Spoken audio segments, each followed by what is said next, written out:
Trump గతంలో కూడా తైవాన్ని హెచ్చరించేవాడు, చైనాని హెచ్చరించేవాడు, రష్యాని హెచ్చరించేవాడు, Ukraine హెచ్చరించేవాడు, Afghanistan హెచ్చరించేవాడు, భారత్ని హెచ్చరించేవాడు, Pakistan హెచ్చరించేవాడు, కానీ ఎప్పుడు యుద్ధాలు చేయలేదు అతను. అందుకని అతన్ని బలంగా ఎన్నుకున్నది. బైడెన్ అంతా యుద్ధ వాతావరణాలు సృష్టించి ప్రపంచాన్ని నాశనం చేస్తున్నాడని. ఇదంతా ఇప్పుడు ఎందుకు చెప్పాల్సి వస్తుందంటే తాజాగా ట్రంప్ యుద్ధ హెచ్చరికలే జారీ చేస్తున్నాడు. ఏమన్నా తను రూటు మారాడా?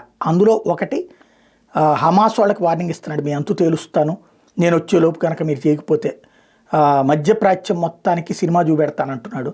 ఇంకో పక్కన వచ్చేవాడు కెనడా, గ్రీన్లాండ్, పనామా వ్యవహారాలకు సంబంధించి అవసరమైతే బల ప్రదర్శన చేస్తానంటున్నాడు. అదే జరిగితే పెను యుద్ధం. యుద్ధంలో అమెరికా గెలిచిన చరిత్ర లేదు, ఇది గుర్తుపెట్టుకోవాలి. క్యూబాతో ఓడిపోయింది, వియత్నాంతో ఓడిపోయింది, ఆఫ్ఘనిస్తాన్లో తాలిబాన్ల చేతుల్లో ఓడిపోయింది.